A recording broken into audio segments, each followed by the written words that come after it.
I would rather try and fail than stay safe. I'm cleaning up the place. Guess who walks through the fucking door? Little Stevie shithead. Out of the blue, he comes in here acting like a big shot. You've made so many films and you're still going to be relatively new to the mainstream audience, which I think is really exciting, because once someone watches a film, like I watched The Oak Room yesterday, which I'm going to talk to you about in a second, and it then made me delve into learning more about you guys, and I was just fascinated because I was like, wow, they've done all this work, they've got all these films out, and it's a whole new world for me to explore. How do you feel about that when people that don't know that much about the history dip in like as newbies? Do you like it, or is it a bit frustrating? No, I mean, it's awesome to have people sort of go and visit our other films. I mean, for me personally, I'm kind of like, when I'm done a film, it's sort of, after a while, it feels like it's behind me. So sometimes when people are like, oh, I searched out like the first movie you did, I'm like, ooh, did you? Okay, well, it's good. We're still talking, I guess. So I don't know. I avoid pushing my old stuff. But as far as like all of our other movies and stuff that Chad's directed and stuff that we've produced, I mean, it's great when people like, I mean, there's some movies that we did that people were getting messages from now that we did like 6 years ago, and people are like, oh, I just saw it and it's awesome, and it's like, you know, we want to do an interview or talk to you guys, and it's like, holy shit. I think you're pretty smart, don't you, college boy? You think you're gonna actually talk your way out of this one? One way or another, you're gonna pay up tonight. I've got something better than cash. I've got a story. Is it harder to do a film like this when it's all about smaller spaces, dialogue, and less about all of the kind of stuff around it? Yeah, I would say that this definitely challenged me more than any other film that I've directed. And definitely I did a movie after it, and yeah, The Oak Room was it was a nervous process because I was doing so many things that are like, you know, most of the time you're like, you want to, you know, the old quote of show, don't tell. And it's like, you don't want everything to be expository exposition and stuff.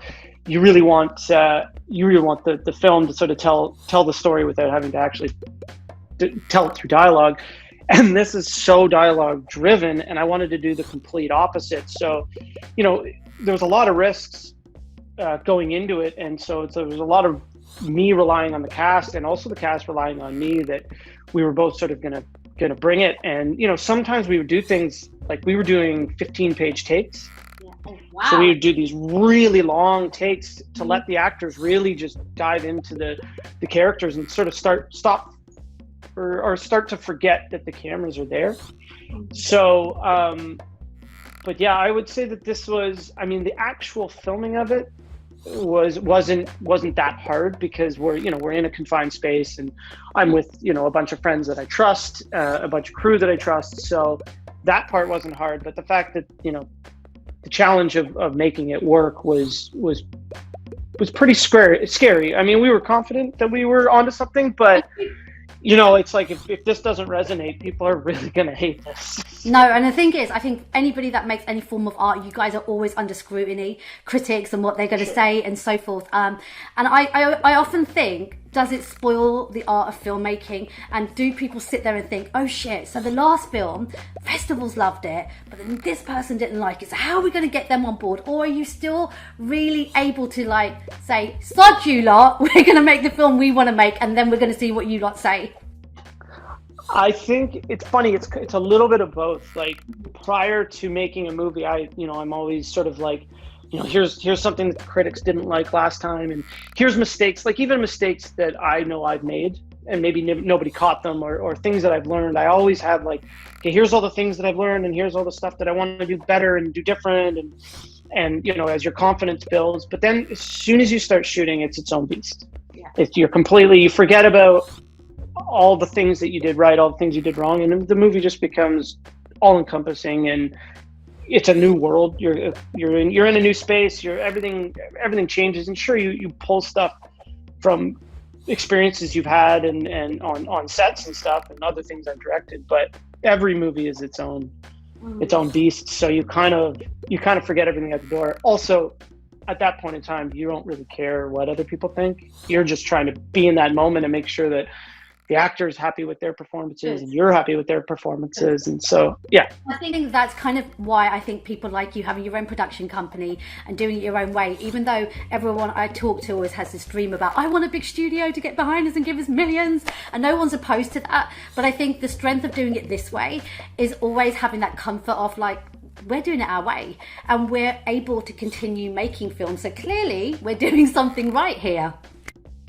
Yeah, I mean, we've had in the past, myself and Chad, you know, there's been at times where some agents and stuff have come knocking, and we're definitely not opposed to that. And maybe one day if the right agent came along or right management came along, but we really like the idea of, like a lot of these ideas are ideas that we've come up with, or bringing in or brought in writers or found directors that we wanted to work with. And a lot of times there's nobody looking over our shoulder.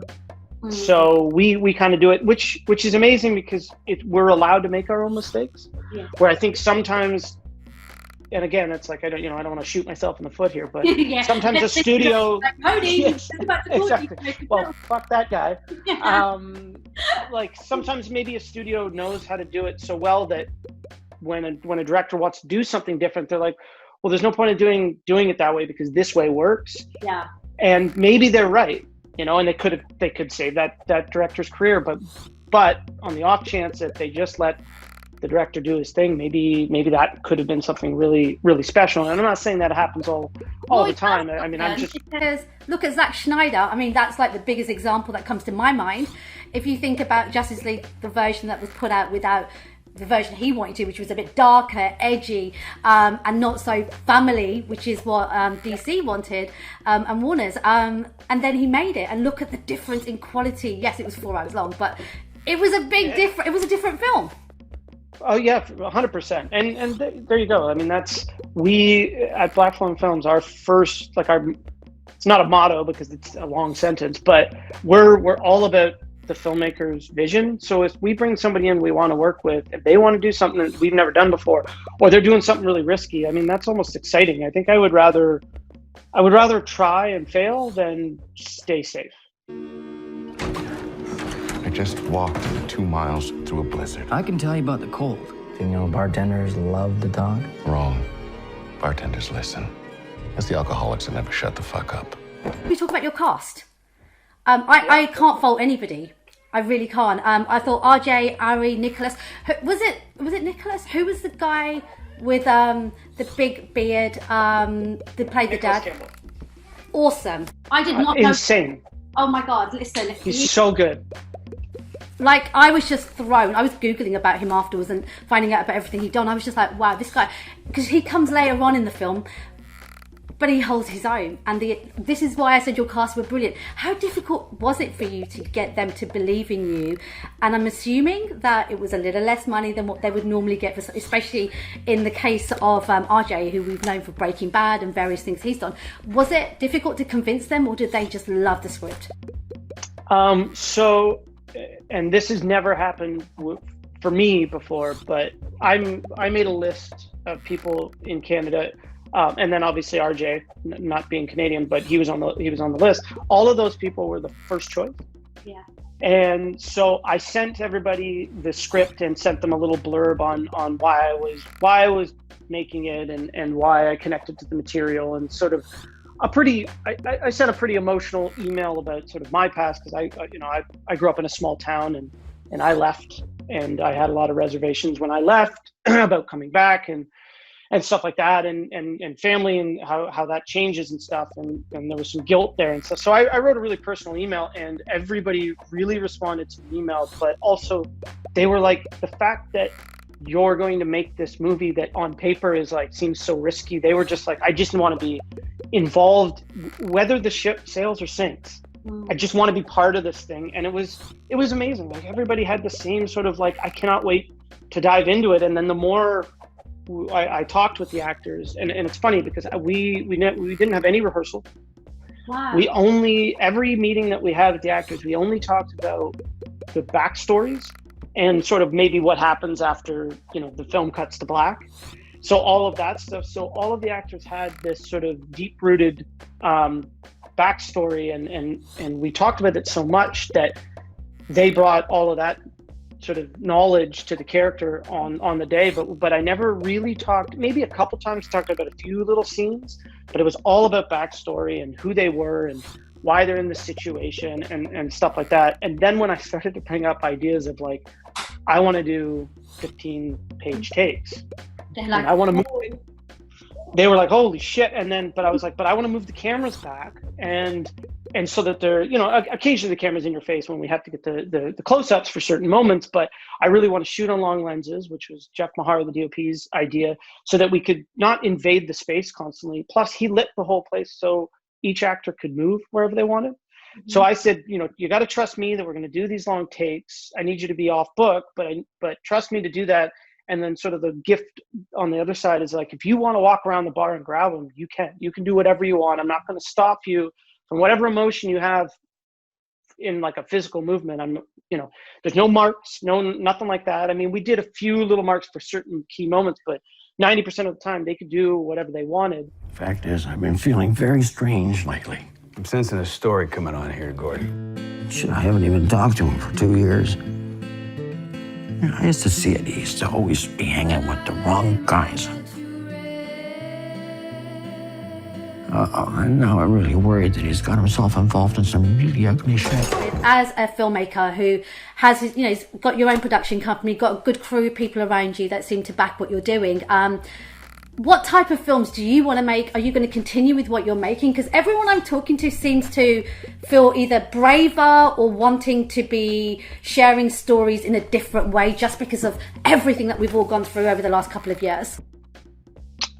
So I mean, I think I'll be in the genre space for a while, just because I think it allows you to take sort of a dramatic story, or, you know, you can say something through a more expressive way. Like you can really kind of think outside of the box and deliver a message in a more visual and sort of sometimes absurd, sometimes funny. And so the horror genre kind of allows you to really play in the sandbox, as it were.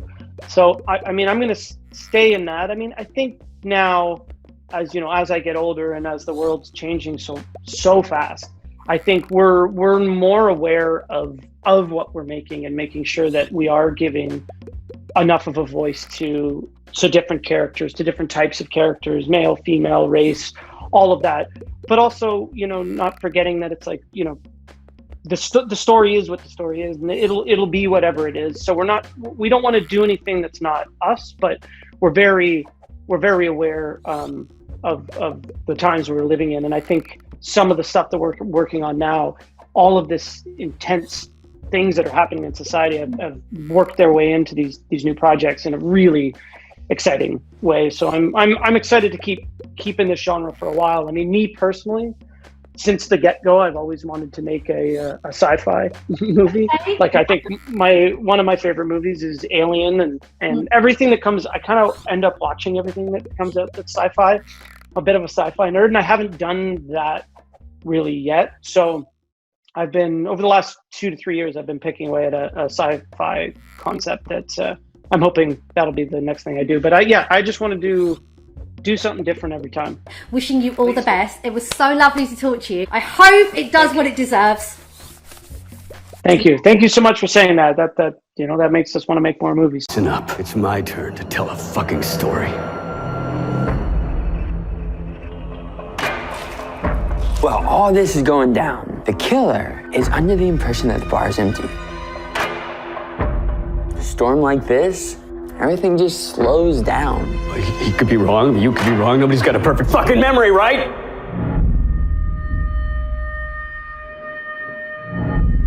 We all go there. And when you get there, you remember this. You come and see me, and you say hello.